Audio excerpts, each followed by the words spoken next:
On June 5th, 1976, a dentist driving along Chambers Road in Walton, Kentucky, glanced into a roadside ditch and saw something that would haunt that quiet stretch of Boone County for the next 46 years.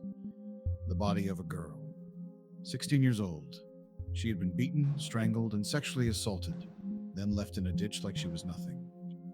Her name was Carol Sue Klaber, and for nearly half a century, no one could say who had done this to her. The answer, when it finally came, was closer than anyone imagined. A mile and a half from her front door. This is her story. Northern Kentucky. To understand what happened to Carol Sue Klaber, you need to understand this place.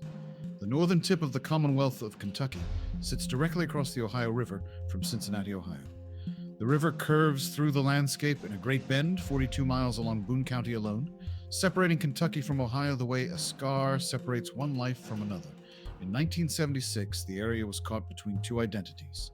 The construction of Interstates 71, 75, and 275 in the late 1960s had begun transforming Boone County from a rural agricultural community into something faster, more connected, more exposed.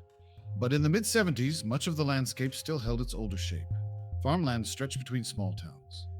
The Western River Corridor maintained its isolated agricultural character. Walton, a small city in southern Boone County, had been a railroad town since 1869. Quiet, unhurried. The kind of place where a road like Chambers Road ran through open country, flanked by ditches and fields, and a body could lie in one of those ditches before anyone noticed. Fort Wright sat about 15 miles north in neighboring Kenton County, a modest residential community, part of the suburban sprawl extending south from the river. Devou Park, a large public park in nearby Covington, offered sweeping views of the Ohio River and the Cincinnati skyline. Families gathered there. Teenagers rode bikes along its paths. It was the kind of place where a girl might go on a summer evening without a second thought. In 1976, that is exactly what people did. Doors were left unlocked. Children moved freely. The idea that a stranger could pluck a girl from a park and murder her by morning seemed impossible, until it happened. Carol Sue Klaber was born on November 28, 1959. She was the only daughter in her family, with two older brothers, Charles and Thomas. Her father had died from a heart ailment in 1970, when Carol was just 10 years old. That loss shaped her childhood. A girl without a father, growing up in a modest home in Fort Wright, finding her way through the world with whatever strength she could build for herself. She built plenty. Carol was bright, talented, and deeply kind. She began piano lessons at age 5, and her teacher was so impressed that she selected Carol to represent her students at the Ohio Music Teachers Association. Carol performed twice at the Taft Museum in Cincinnati, a remarkable achievement for a girl from a small Kentucky suburb. She was also learning to play the violin. She loved to cook. She loved to sew. She loved to sing. She had, according to those who knew her, a great sense of humor and was extremely modest for a teenager. But what stood out most was her empathy. Carol volunteered as a candy striper at St. Charles Nursing Home, spending her free time caring for elderly residents. She had been active in Brownies and Girl Scouts. She was the kind of girl who noticed when others were struggling and reached out to help. She was 16 years old, looking forward to her senior year at Dixie Heights High School in the fall. She had her whole life ahead of her. On Friday evening, June 4th, 1976, Carol Sue Klaber left her home in Fort Wright. She was planning to have supper with friends. At some point that evening, she went to Devou Park, a place she knew well. She frequently rode her bike there. It was a warm June evening in northern Kentucky. The kind of evening that feels like summer has finally arrived. Witnesses would later tell police what they saw. Carol dropped off her bike and got into a car, a white Chevrolet Monte Carlo or Pontiac Grand Prix. The driver was described as a man with sandy blonde hair. Carol got into that car and she was never seen alive again.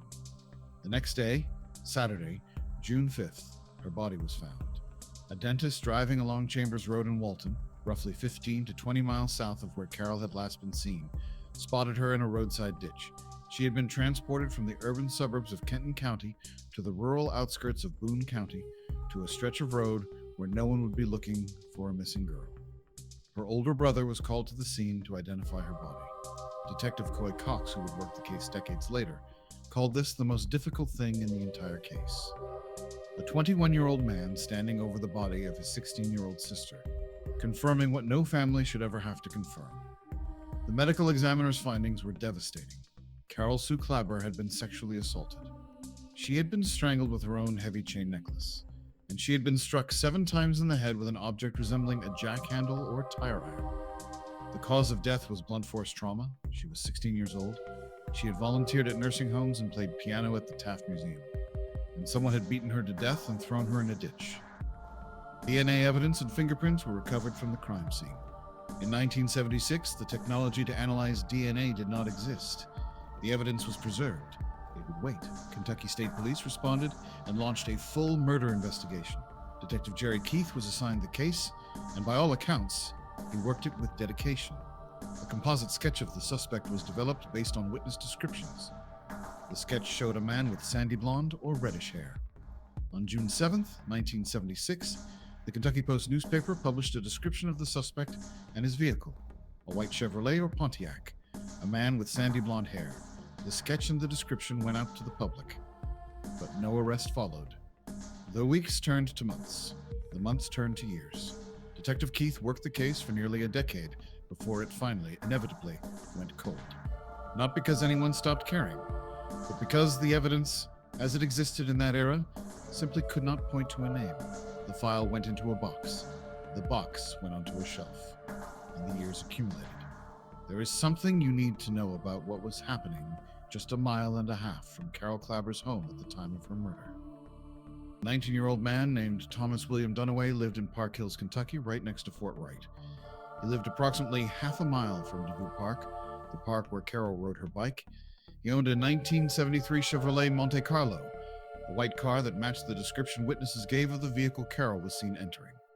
And its physical appearance matched the composite sketch: sandy blonde hair, the right age, the right build. Carol and Thomas Dunaway may have known each other from grade school. They lived in the same small suburban community. They frequented the same park. And on the night of June 4th, 1976, a witness saw Carol get into a car that looked exactly like his. What happened next tells you everything about the kind of man Thomas Dunaway was.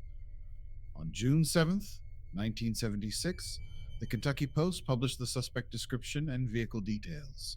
7 days later, on June 14th, Thomas Dunaway walked into an Army recruiting station and enlisted in the United States Army. 9 days after Carol's body was found, 7 days after his description appeared in the newspaper, he was running. Dunaway completed basic training at Fort Knox, graduating on August 12th, 1976. He reported to Fort Carson, Colorado on August 24th. For a few months, he was a soldier. Then on December 3rd, he went AWOL. Absent without leave, he came back to northern Kentucky, and he killed again.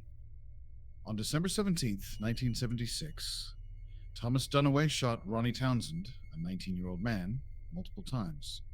Townsend died from his injuries 4 days later on December 21st.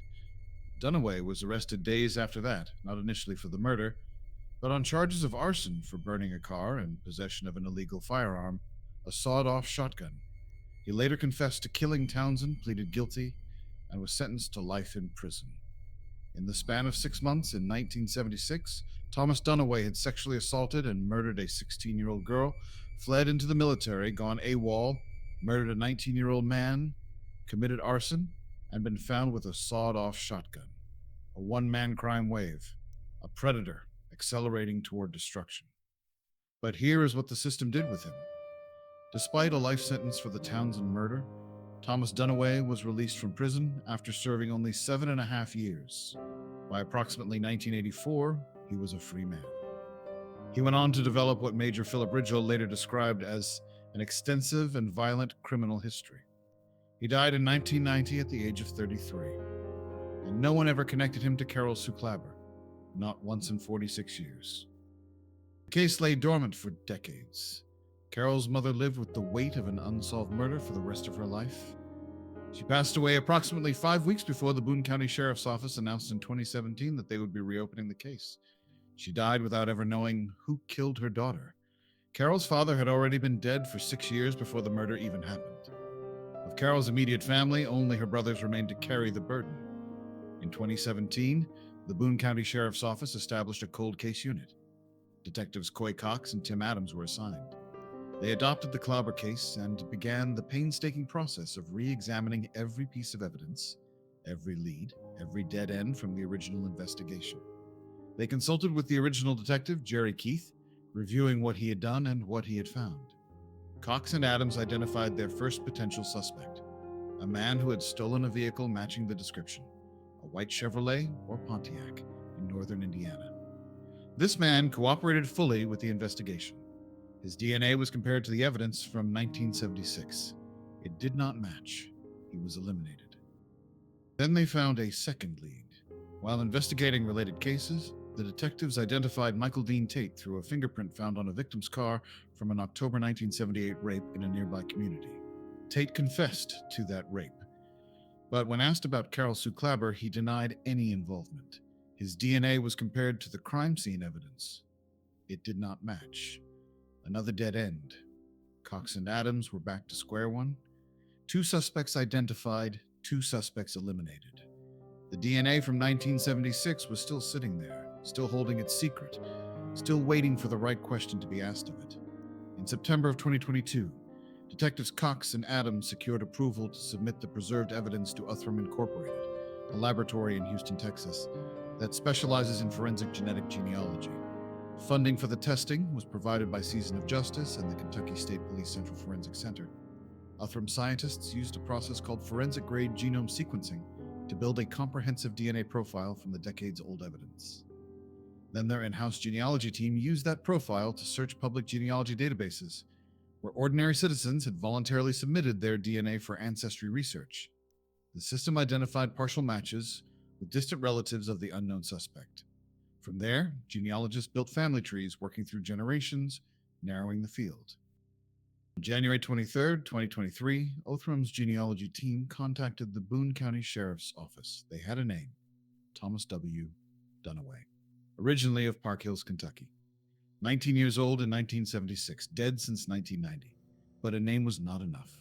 The detectives needed confirmation. In February of 2023, they located Dunaway's daughter, a woman who had likely lived her entire life without knowing what her father had done in the summer of 1976. They obtained a DNA sample from her. The result was definitive. A 100% parent-child match. Detective Cox recalled the moment. 100% match. Wow. Parent-child match. The man who had raped and murdered Carol Sue Klaber was Thomas William Dunaway, and he had been right there the entire time, 1.5 miles from her home, frequenting the same park, driving a car that matched the witness description, matching the composite sketch, and then fleeing into the army the moment his description appeared in the newspaper. Detective Cox put it simply. So for 46 years, we were looking all over, and the answer was 1.5 miles away from her residence. On March 8, 2023, the Boone County Sheriff's Office held a press conference. Major Philip Ridgell announced the findings. The killer's name is Thomas Dunaway, originally of Park Hills, Kentucky. At the time of the murder, he was 19 years old, and over the years, established quite a lengthy and violent criminal history. Sheriff Michael Helmig stood before the cameras and said something that cut through all the procedural language. We are celebrating her case being solved. We are not celebrating the individual who took her life. The Sheriff's Office had asked prosecutors to indict Thomas Dunaway posthumously. Boone County Commonwealth's attorney, Louis D. Kelly, declined the request. Dunaway had been dead for 33 years. There would be no trial, no conviction, no formal accounting in a court of law.